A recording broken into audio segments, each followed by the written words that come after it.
chapter 1, verse 17. Moshe had these spies, and he sent out the spies Latour Eretz Canaan, to search out the land of Canaan. Vayomer Aleim, and he said to them, Auzeh Negev, go up in the south, through the south, V'alisem Esahar, and I want you to go up the mountain. Rashi says, Auzeh Negev, Huaya Psoat. The Negev was the worst part of the land of Eretz Israel. So he wants them to start there. Why? Rashi explains that the way of a merchant is marim et hapsoat chila, v'achar marim et hashevach. First you show the worst stuff and you say, well, give me your best stuff. So, and then they take out the best stuff. So first he was showing them the worst stuff, and then he's taking out, and then he takes out the best part. This statement of Rashi did not appear in any of the editions of Rashi prior to the 1487 Sonsino. So it seems like it was added in then. Okay. And also, it is from the Tanchuma, so they put it in. You'll see this land, see what it's up with it. And the people that are dwelling on it, are they strong or weak? Are they few or many? So we see the land. Rashi says again, this is another comment, which is again not in any of the earlier Rashis. But see the land, what is it? Yesh eretz megadelas giborim, yesh eretz megadelas chalashim, yesh megadelas uchuzin, yesh memetes uchuzin. There are some lands that produce mighty people, and some lands that produce weak. Some that produce that increase the population, and some that diminish it. So tell us about the land. And then it states, the people who dwell in it, hachazaku arafeh, are they strong or weak, or few or many? Rashi says, this is, by the way, I think about this Rashi all the time. When they talk about building big wall across America, and Israel builds a big fence in different parts of the country. How can you tell if a city is strong or weak, if a land is strong or weak? Siman Masarahem, Moshe gave them a sign. Im biprazim yoshvim, if they live in unwalled cities, chazakim him, they're strong. Shesomchin al gevura sab, because they're relying upon their strength. Ve'im be'arim b'tzuros hein yoshvin chalashim him. If they're living in unwalled cities, then they're very strong because they rely on their strength. But if they dwell in fortified cities, that shows that they're weak. So how do you know if a country is strong? If they have no fences around their country. But if they have fences, that's a sign they're weak. There's a fundamental difference in the land of Israel as it relates to security between the Yehuda and the Shomron. In Judea, all the Yeshuvim have fences around it or walls around it to protect the Yeshuvim, whereas in the Shomron, generally speaking, they don't have walls around it. Or at least last time I was there, they didn't have walls around it because their philosophy is, no, the walls don't make us safer, make us weaker. So this is, they know this Rashi.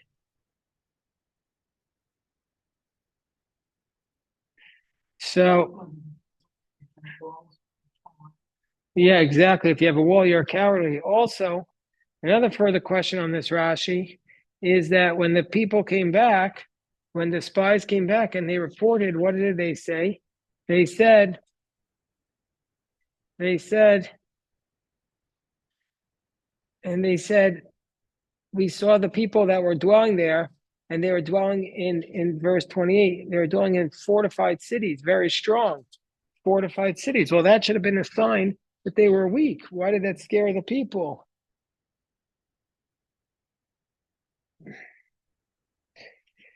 So that's a question on Rashi that the Mizrahi asks. Okay. Okay, the next verse, which is again not found in the early edition of Rashi. They say, "Huma aretz asher hu yoshev ba." What about the land he lives in? Hatovahi imra'ah, are they strong or weak? Huma ha'arim asher hu yoshev bahina. What about the cities that he's dwelling in? Habemachanim im b'mivtzerim. Are they open or fortified? Machanim is like a camp. So a camp is really open. Targamo habipatzchin, which means krachin, pitzuchin, ptuchin, an open city, mi'ein choma, without a wall. Tell us about the cities. Are they walled or fortified? Uma hatovahi, is the land good? Ma'aretz hashmeina hi imrazah.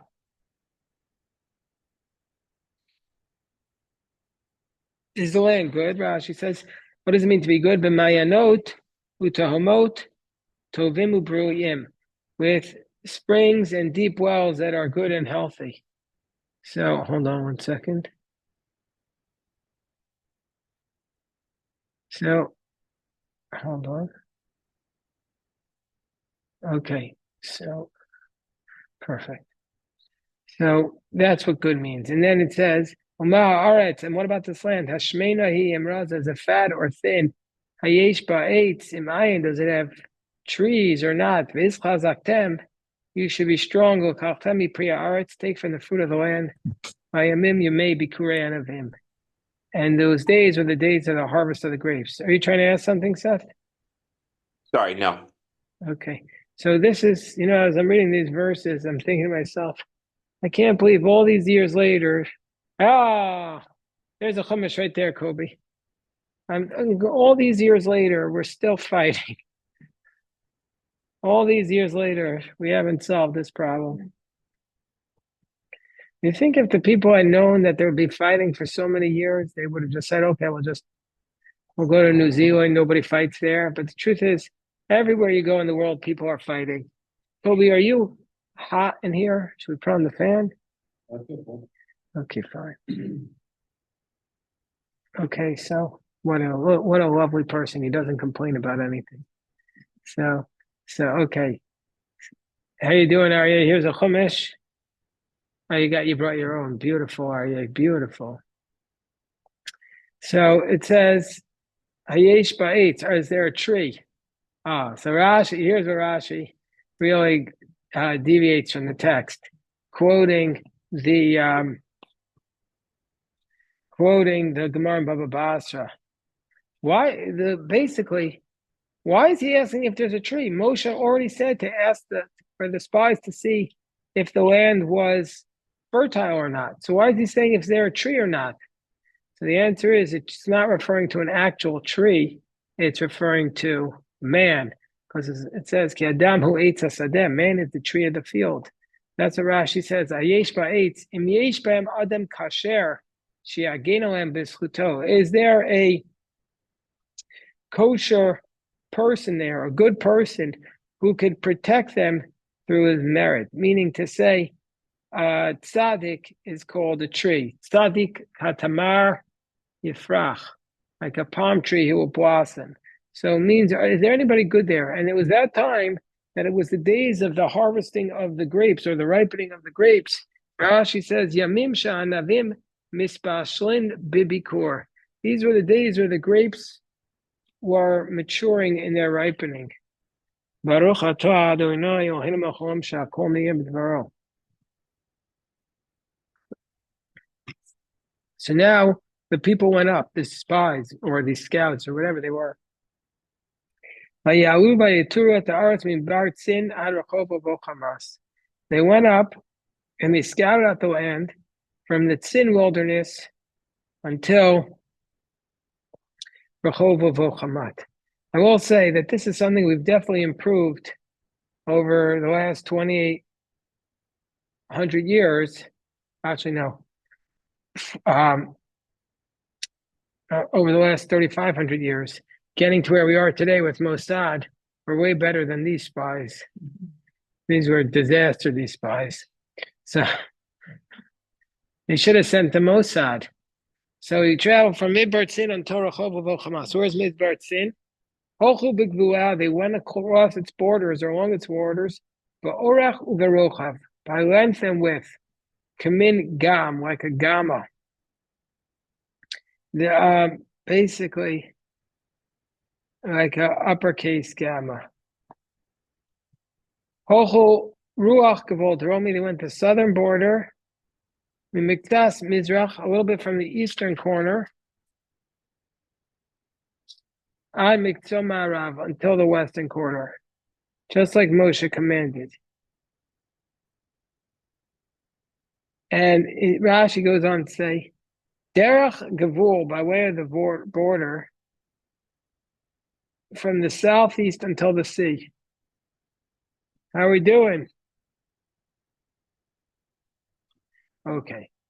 Rashi says, I mean, this is a little technical, so I don't want to get into the whole thing. But Rashi says, here's a Chumash, yeah. Rashi says, as will be explained in Parashas Eilut L'Maseh, these are the borders of the land. Who's older, you or Aaron? 2 minutes. Yeah. I could tell. There's like a saying that the shorter twins always the older one. Is that true? Most cases. I never heard that. Even when they're identical? I don't know. Just, I never heard that. Can you Google that for me, Kobe? Is this shorter? My father-in-law was a twin, but he's identical. I'm going to investigate that. I'm going to investigate that. Okay. We're up to chapter 13, verse 22. Vayahu v'negev, and they went up in the south. Vayavo ad Chevron, they came to Chevron. Visham achiman sheshai v'talmai. There were these 3 beasts. Achiman sheshai talmai yolidei hanak. The offspring of the giant. The Chevron sheva shanim. Hebron was built 7 years before Stoan of Egypt. What is going on here? Here's where we definitely need Rashi, otherwise we don't understand what's going on. It says that they came to Hebron, because it says in the singular, it says they went up to the Negev, and then he came to Hebron. Not they came to Hebron, he came to Hebron. So what is you found something, Kobe? Yeah. It tends to be, in fact, the firstborn tends to be slightly taller than the second. Well, maybe it means it's either taller or shorter. Yeah. Yeah. Wow. Didn't realize we're starting such a debate.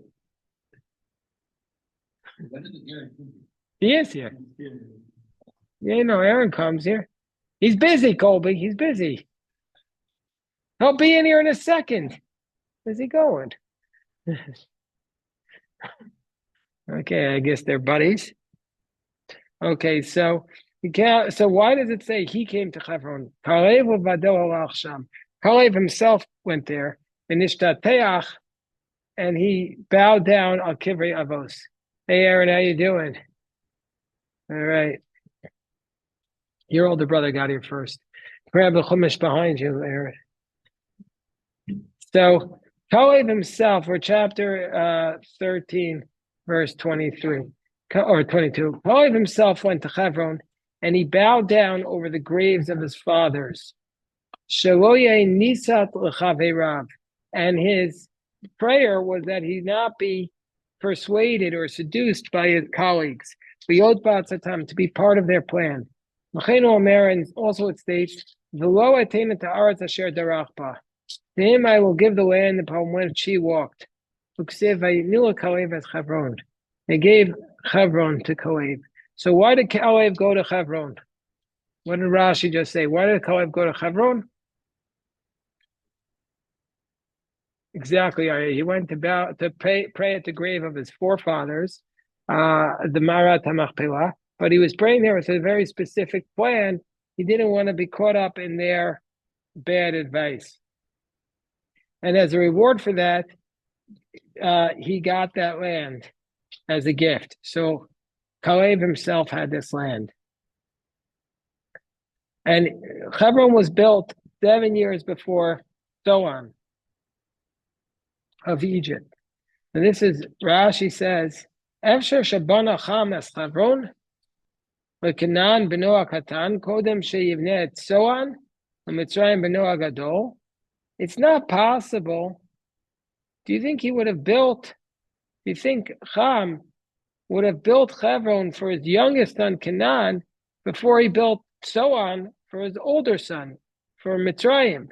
So Cham had a son, his youngest son was Canaan, and then he had an older son whose name was Mitzrayim. So it wouldn't have built Hebron for Canaan. He built him a city. He wouldn't have built a city for his younger son before he built it for the older son. So therefore, rather what it means is Sha'aita mevuna b'kol tuv.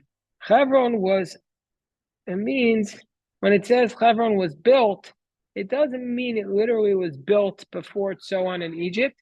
It means it was built better. It was built, it was more fertile. It was 7 times more fertile than Hebron, than Zoan in Egypt. It was a very fertile, it was much more fertile than Zoan. But here Rashi explains, and it comes to teach you, Shivcha shel Eretz Yisrael, the praise of the land of Israel. She'ein lecha terashin be'Eretz Yisrael, yoser mi'Hebron.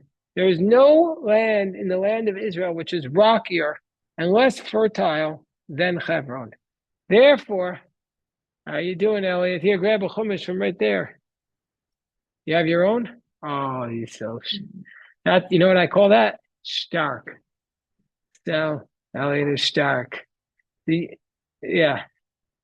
Okay, so there's no land that's more fertile than the land of Hebron, and there's no land that's less fertile than the land of Hebron in the land of Canaan, and therefore Hiktsuo Kivros Mason. Why do you think it was turned aside to become a cemetery? Because it was you're not going to build a cemetery on 16th Street and K Street and K and 16th. It's the most prime real estate. You build it in the bad neighborhoods, although what happens is in the bad neighborhoods sometimes become good neighborhoods. And then there's like one cemetery, I think, in New York City that the king, yeah. But it's very hard. So the reason why Hebron was built to be a cemetery was because they have very schwach land. And there's no better land like all the land amongst all the lands rather than Egypt, as it says, Kigan Hashem Keretz Mitzrayim.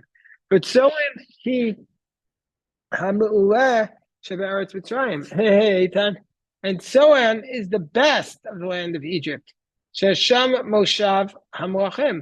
That's where the kings dwell. As it states, Ki Ayu B'Tsoan Sarav. V'Isachevron Tova Mimena Shiva Chalakim. And Hebron was 7 times better than it. So Rashi says what this pasuk means is that Hebron was 7 times better than Soan. And to make the point, Rashi says that Hebron was the worst of the land of Israel, because the proof is that it was set aside for burial, and Egypt was the best of all the lands in the world, and Soan was the best of Egypt, and still Hebron was 7 times better than Soan. So, okay. Everybody with me? But I will say that when I was in Switzerland, I was thinking, why are we all fighting over Israel when Switzerland is so beautiful? And nobody's fighting over Switzerland, right? They don't have wars in Switzerland. Yeah. Why can't you just say you're neutral? I don't know. Barbara.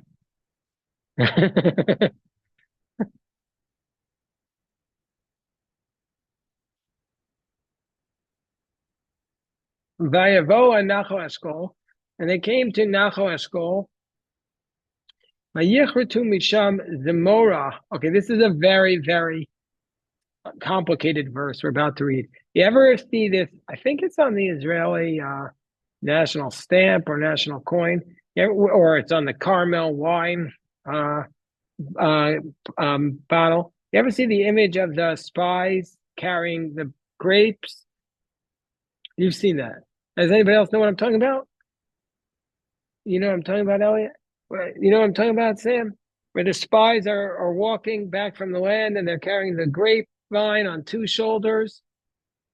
Nobody else has seen that? You guys have never seen it, you boys? Never seen it, Sam? I think you're pulling it up.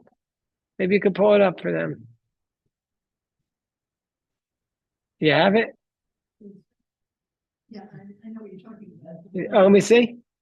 It's not what I'm No. I mean, it's an Israeli stamp. It's like an Israeli stamp or a coin or national seal or something. It's the spies carrying the grapevines. Two people carrying the grapevine. Let me see. Yeah, this is the famous one. Okay, this is the very famous image. Have you ever seen that?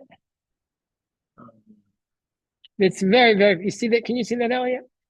But that image of the two men carrying the grapes. No. Let's see what Rashi says. It's very possibly not accurate. Rashi, so it says, they went up to Nachal Eshkol. Gesundheit. May Hashem bless you. So they went up to Nachal Eshkol and they cut from there a vine, the Eshkol anavim, Misham Zemora, the Eshkol anavim, with one cluster of grapes, Vayesau ba'mot b'shnayim, and they carried on a pole by two, and from the pomegranates and from the figs. So what is going on here? Says the Rashi as follows. They carried on a pole by two. So what do you think that means? It says, Vayiso b'mot b'shnayim, mimash mashanemer. It says, from the fact that it says they carried on a pole, I know that it's two. So why does it say by two? It means they carried it by two poles, not two people. So it wasn't like that picture. It's not like that picture. That picture says they carried it on. That picture is that they're carrying it with two people, but that's not what's going on here. They were carrying it, Rashi says, by two poles. How so? 8 of the spies took a cluster. So, meaning to say that two poles are carried by 4 people, but 8 of the spies must have done it. So basically, 8 spies were carrying the cluster of grapes by poles. So how would they do that? So how would 8 spies carry the clusters of grapes? How does that mean? So you have to say 2 people are carrying it on one end, 2 people are carrying on the other end, and then other 2 people put poles across. So then you have 8 people around, and you put the grapes on top of that. You follow that?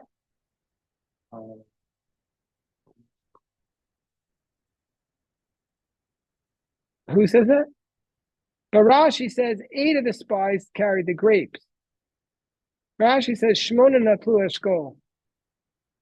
And then there were 4 left. 1 took a fig, 1 took a pomegranate, and Joshua and Caleb took nothing. That's what Rashi says. What do you have there? Let's see this. Sorry. The footnote. How does Rashi conclude that 8 men? We're reading the footnote. I guess, does the Rebbe write this? Whose commentary is this? It must be.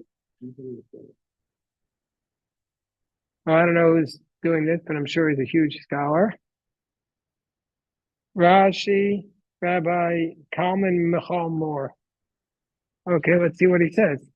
This commentary says, how does Rashi say 8 men carry the cluster? Surely 4 would have been sufficient. But Rashi explains that there's no clear proof from the verse that 8 men carried it. but it can deduce. So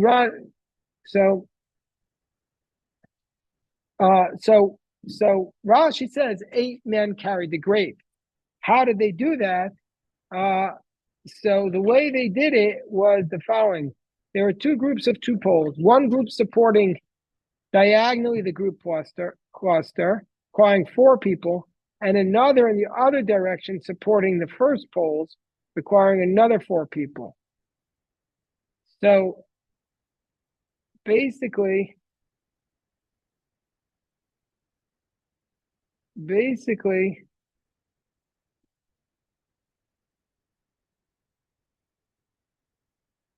so this footnote is suggesting a different way than what I said. That they were suggesting that there was one group carrying it diagonally. This is like 4 people. No, they have 8 people are carrying grapes, but the question is, was it in 2 groups of 4, or it says one person was carrying the figs, one person was carrying the pomegranates. Joshua and Caleb did not carry anything, so that means that there's 8 left. So those 8, so this is what he says, that there were 2 groups of 2 poles. One group supporting diagonally the grape cluster, requiring 4 people, and another in the other direction, supporting the first poles, requiring another. It's kind of like what I said, that you have 2 poles and then 2 poles the other way. Maybe a little bit different. There's different ways in which you can, there's not unanimity, they say that here, about how the poles were being held up. All right, we have to stop here. If you ever see